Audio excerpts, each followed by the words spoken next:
Having a good lender is everything in a real estate transaction. It can really make or break the deal. So I'm rolling up on some of my favorite lenders, answering some of my buyers' questions and getting the info. Let's do it! Today I'm here with one of my favorite lenders. Her name is Damoris Williams, and we are going to talk about a very sensitive topic, but it's becoming more and more popular with the world of Cashapp, Zelle, and all other things.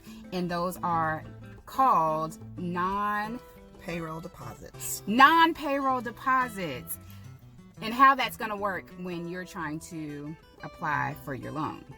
And share. Take it away. Right? Take it away. So I just kind of want to go into sourcing your funds for your earnest money, your down payment, any cash to close. When an underwriter is going through your bank statements, we're going to actually look at deposits, any non-payroll deposits, meaning anything that doesn't come from your job, your spouse's job, anything that's not identifiable. This time of year, we'll also see things from the IRS, refunds, but it'll actually say IRS.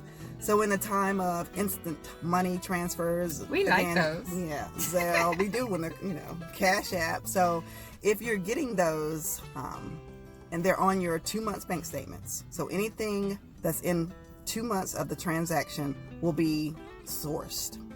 So just say you're doing your earnest money and a friend owed you $1,000, and last month they Cash Apped you $1,000.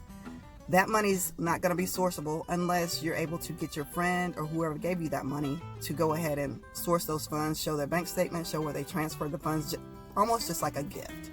So be mindful of those things when you're getting prepared to purchase a home. We kind of want to say, just say if you're purchasing a home in May, let's try to get all your deposits in now. So that in May, we'll go back 2 months, but we won't go back as far as like February. Everything will be in. So anything that's odd, any odd deposits, go ahead and deposit them now.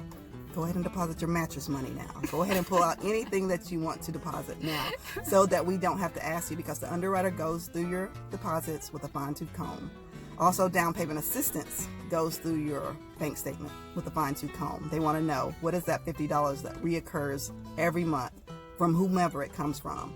They want to know, is that extra income, because they use income to disqualify you.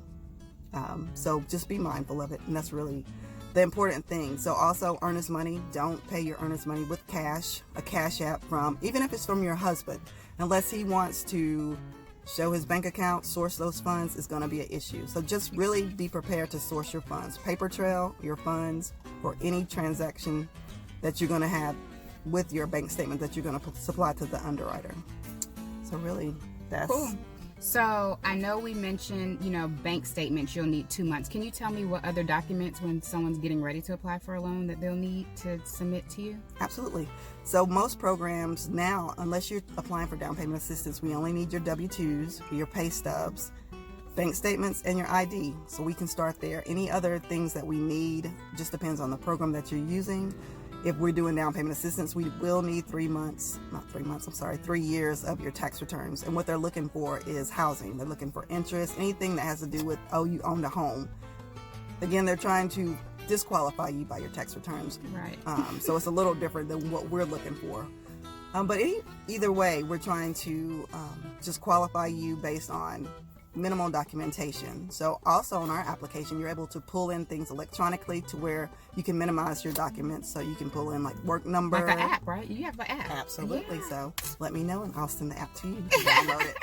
So you can apply, but it's really, really tech savvy. If you love technology, then you'll love our app. A lot of millennials, they're like quick things on the go. So download the app, keep moving, and you can actually print your pre-approval from your phone. So with your credit application, that goes through that same app as well? Absolutely. You'll see your credit scores. When you do the application, you'll actually see your credit scores. You won't have a report to look at, but you'll see your 3 scores.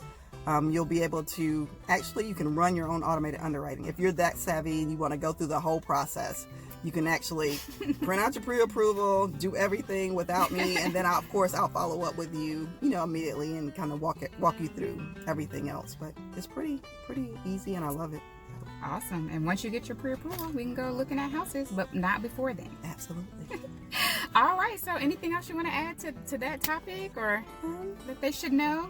I think pretty much it. If you need hand holding, you know, I'm here for that. So oh, I do have a question. Okay, sure. like say somebody is being paid through Cashapp or Zelle or something like that. When that person who's gifting the money has to say, hey, this is what I'm doing, and they have to give their bank statements, then it now becomes okay. It now becomes a gift. So, but it does become okay, but it's a gift. So we have to actually go through the gift fund guidelines. We have to make sure that they had those funds sourced. Like they can't be pulling mattress money from their account, putting it into their account, and then therefore funneling the money. So really it can't be like we're funneling money from one. So the goal source to is the we other. don't want any We want to source our illegal funds. Exactly. Because Yes. you are getting loans, and most of the loans are coming from the government, and Yes. I know the government. So anyway, they want their coins, so we have to source them. So make sure, like, even if you're in any large random deposits that may show up on your bank account, they're going to ask about that. Like, even if you're not needing that, but they're going to find out, because 2 months bank statements. Yeah, and we can source. I can walk you through those steps to help you source those funds and let you know what documents you need In advance. to pull. Yes, in advance, preferably in advance. Yes. Preferably before your earnest money deposit is given in cash. Awesome. All right. Well, thank you so much. Thank you Absolutely. guys It was for a pleasure. watching and listening. Hope this helped some, you know, some. All right. Hope. All right. We'll talk to you next time. All right. Bye. Hey there, thank you so much for watching. If this video was educational for you, or if you learned something, don't forget to like, share, and subscribe. See you next time.